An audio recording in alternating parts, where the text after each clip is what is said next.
All right, so it's always nice in the afternoon when people are much more relaxed, staying outside in the sun.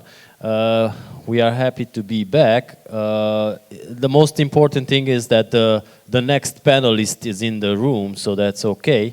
Once again, I will remind you about the fact that at 7 o'clock we will meet in the lobby downstairs to be taken by a bus for a tour on Prague, later then on a cruise with dinner.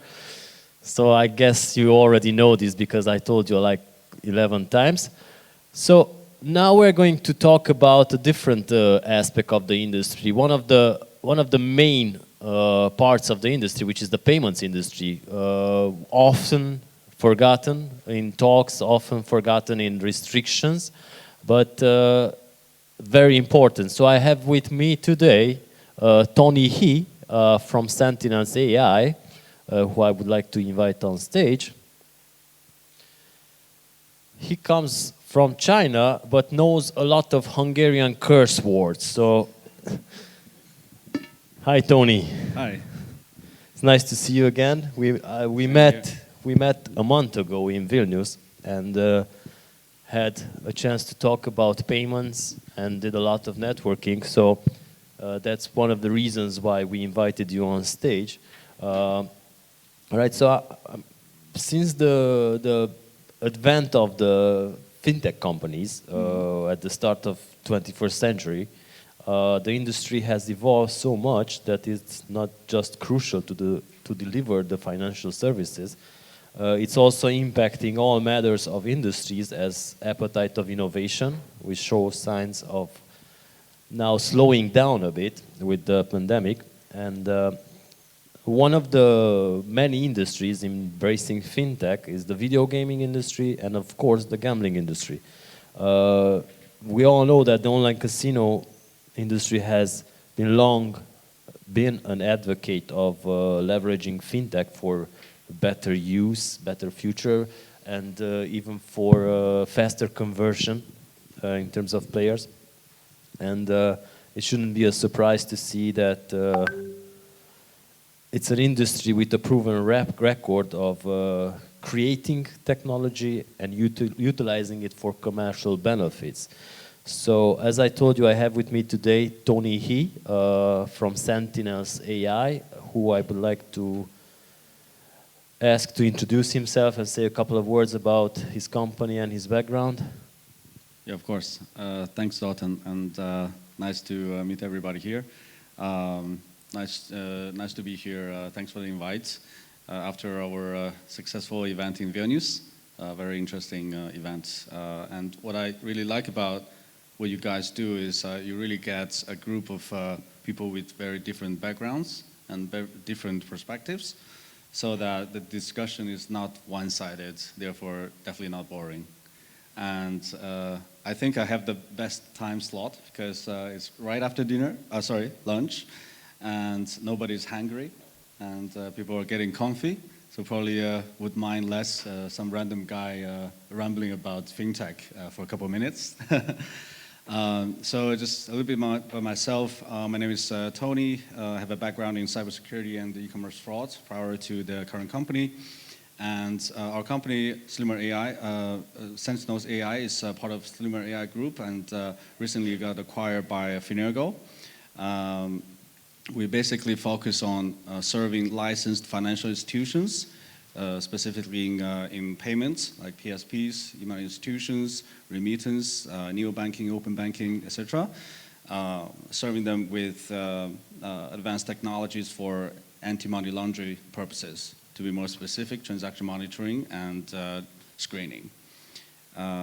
So yeah. Yeah, maybe a few words about yourself. What you've been doing in Europe? So besides learning the Hungarian curse words, so basically, like I said, my background is in cybersecurity and e-commerce fraud.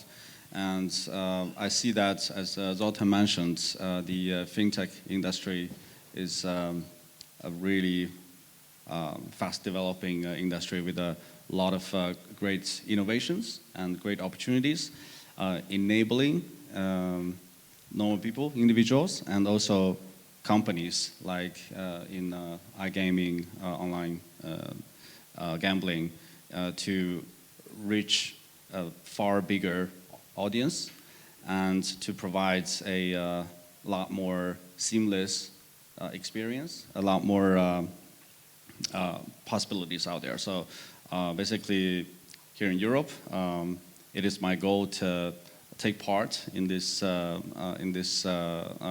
and probably we can do something interesting. Happy to have you here.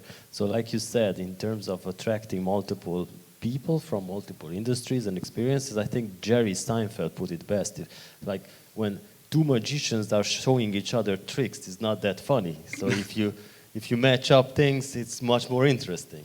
All right, True. so let's jump right to it, to the modern online casinos.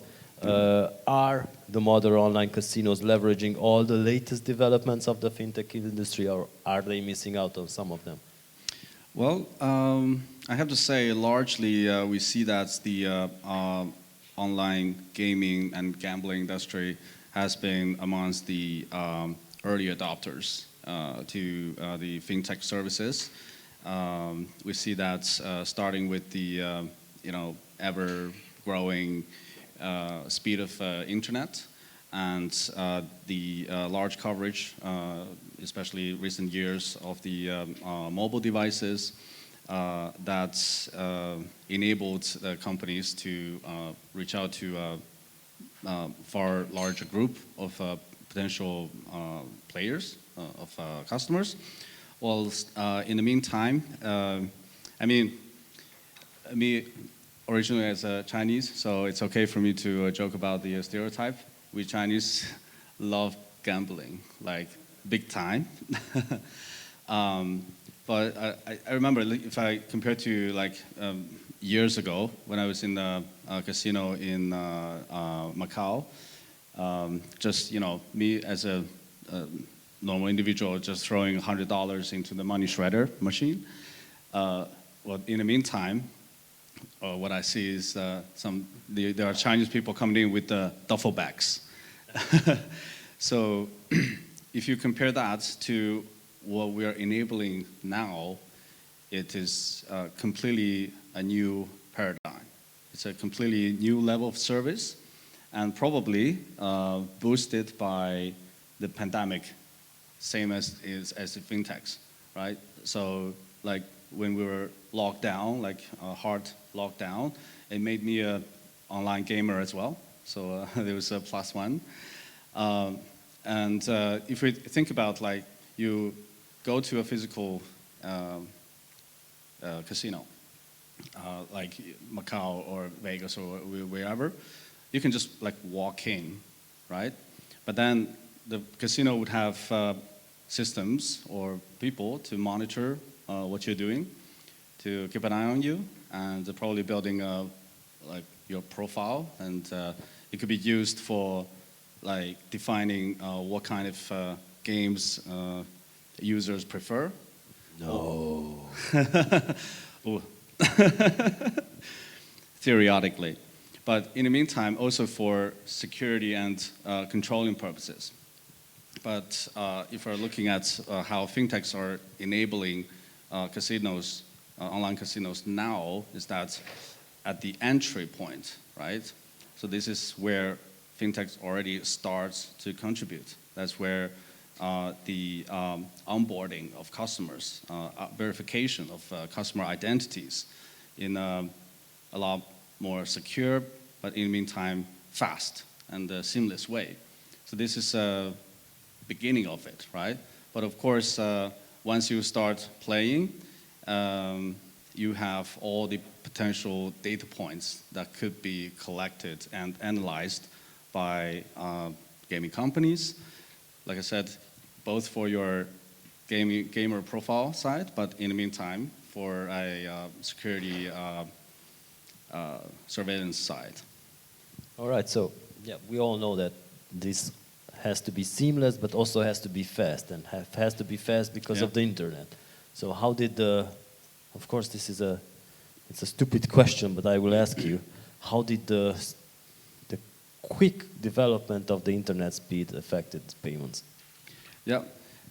So right now, in the compliance world, we hear from every company talking about real-time monitoring. So that literally means in milliseconds. And of course, if we project it to, let's say, in the online gaming industry, that means customers will be able to make transactions also in real time for the gambling purposes. And we also have live streaming partners in the crowd. And I think recently I heard about this like famous title, which is offering real-time gambling for like blackjack or for roulette with actual dealers, but the players are joining remote from across the world. And this, of course, without the fast speed, and therefore the fast payments and all this, the streaming and the real-time decision making, without all those, this wouldn't happen. But this is happening now. But if we would talk about this like 10 years ago, it would be like a sci-fi idea. Dial-up internet 20 years ago. Yeah. And what are the technologies that are used to protect the data of the players? Yeah. Well, like this, I would still like to start with referring to, let's say, traditional casinos, because when I was in cybersecurity, did a bunch of project with a casino, so I wasn't in Macau just for gambling. But let's say like you start walking into a casino, and the casino has a system, and they gather user data. But of course, as a normal consumer, you wouldn't see what's behind the scene. So behind the scene, casinos usually have a security operations center where they are collecting all the data necessary about user, about usage, identity. In the meantime, all those data needs to be organized and needs to be securely stored. And within the whole IT system, anything happens needs to be securely logged. And those logs needs to be normalized, needs to be analyzed for security purposes as well. So if we're looking at online casinos nowadays, it's basically a similar idea, but with a lot more possibilities. Because as the clients is onboarded, either through your onboarding KYC, Know Your Customer platform, you would already know a lot of information. You already gather a lot of data points about the customer. But even after that, when the user starts betting, let's say, on your platform, you directly have the data points about their gaming behavior, right? So, like I say, now, of course, comparing to the casinos, which has a security operations center on-prem, now, of course, most of these solutions are on cloud or as a SaaS service. So such monitoring technologies with similar idea is just enabled for the current new setup with a new infrastructure, with the support, like cloud monitoring and stuff. But like I said, all this data needs to be securely stored. But of course, when you have a system connecting all the players, the information needs to be transferred. And information, of course, needs to be transferred securely. So therefore, it has to be encrypted. But it doesn't end there, because any endpoint that's involved in this whole ecosystem can be penetrable. So unfortunately, we now still live in a world where hackers are still winning. Like when they want, they can, like a good one, can hack into any system. So how do we make sure that all the endpoints, for example, from the operational side, like say the online casino operational side, and to the endpoint of the customer, like where they sign in, where they start putting their money, Of course, sometimes we can rely on solution providers such as the payment gateway that the online casinos are using. We could rely on those companies to do the due diligence of the customers. Or let's say if your casino accepts credit cards from Visa and MasterCard, you can rely on the issuers to do this due diligence. But what it doesn't prevent you from is identity theft. So the credentials, card information can still be stolen. And then what do, right? Because once a card or whatever is stolen, the user critical credentials are stolen, fraud is almost like 100% going to hit you, right? So therefore, besides you verify the customer, you rely on third parties for the due diligence. There are technologies which will help you with what we call ongoing monitoring. So after the customer log in, how can you identify suspicious activities, risky behaviors, based on the data points of what their activity is on your platform. So such technologies could be also of great help. Yeah, so that explains the encryption. So how has Fintech helped the growth of online casino gambling? So it's kind of like a returning to our earlier point. So like, of course, starting with the internet speeds and with the mobile devices enabling far big reach of customers and payment services.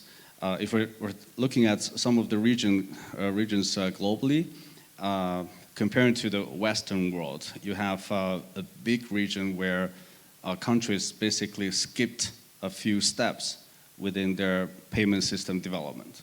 So there are countries who didn't really go into, let's say, a whole credit card scheme, but now all of a sudden everybody's on the e-wallet. And of course, that's fintech. And those people, they can easily deposit or withdraw using those solutions to bet online. So I think that's one big part for fintech enabling. But we also have to look at the protection side, right? So let's say if your platform is vulnerable to, let's say, fraud, then of course your users will become victims, and your company will lose money. But I think what hurts more is the reputational damage. Either you have a bad review, or you will receive punishment from authorities. That has like really long tail effect on the companies, such as you would be perceived as very high risk, and it will be very hard for any payment service providers globally to accept you as a partner. And then you might have to go with dodgy ones who might have very loose AML obligations or, like, let's say, policies. So then it's like a vicious circle, right? And then you're almost doomed to have a very dodgy business with a lot of fraudsters, and definitely I think that would go against any company that would have the ambition to grow globally. So that's why I think in the fintechs, the technologies that helps companies to prevent this is also where fintechs is enabling the online casino gaming companies to grow. Got it. So let's touch base also on AI. So how do AI, fintech, and the law balance between risk monitoring on one hand and privacy legislation on the other hand?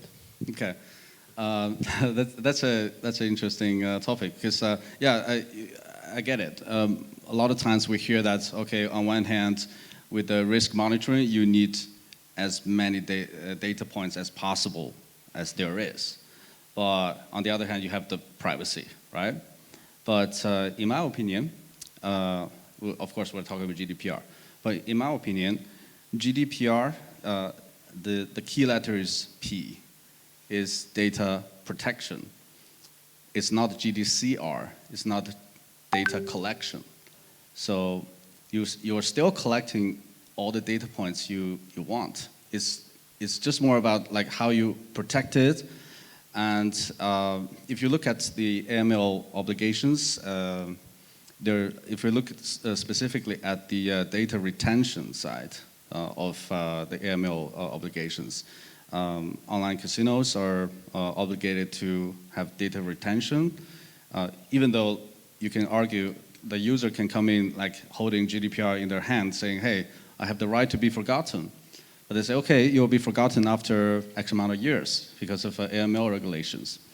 So the way I see is that it's not really contradictory. It's just like looking at the same challenge from a different perspective. But this is maybe where it's interesting to, like you mentioned, to talk about AI. Because, of course, we say that AI is the future. But if you talk to our developers, they would say AI is all about data. If you don't have a lot of data and if you don't have enough attributes, your AI is garbage. You cannot make anything productive out of it. But then, in the meantime, there are possibilities where AI could identify risk in a smart way, so that it doesn't mean like every time your sensitive data is exposed. So that starts from how data is organized, protected, and then used by AI. So before AI, there's a whole story about data, right? So, since GDPR, of course, people are talking about like, a pseudonymization of data, anonymization of data. But if you don't do it smartly, that means, let's say, all the critical data points are masked. Then AI is like, hey, what is this? I cannot identify anything. But then that also means that AI technology has to evolve to be able to analyze these data points in a very secure way. And this could be an advantage because, like a lot of times AI algorithms can be smarter than normal algorithms. So like, let's say with a normal analytical algorithms, you might need to ingest a lot of sensitive data. And so during the transferring of the data, you have vulnerable points where it could be sniffed or where it could be hacked. But with the more advanced AI algorithms, this potentially could be prevented. All right, so let's imagine we're at the European Commission right now. There's Ursula von Leyen, Mr. Scholz over there, and you are talking about AML policies. So what makes an effective AML policy in your opinion? I'm probably more on the pragmatic side, since don't curse in Hungary. Of course, no cursing. But since we're like working daily on the front line directly with the payment institutions regarding their AML procedures, policies, so like more opinions on the practical side. So what we see, like, to firstly make efficient AML policy, you of course need to understand your own business and your customer really well. So that's why from the business analysis perspective and from the risk assessment perspective, that has to be solid to begin with. And in the meantime, you shouldn't expect a out-of-a-box policy.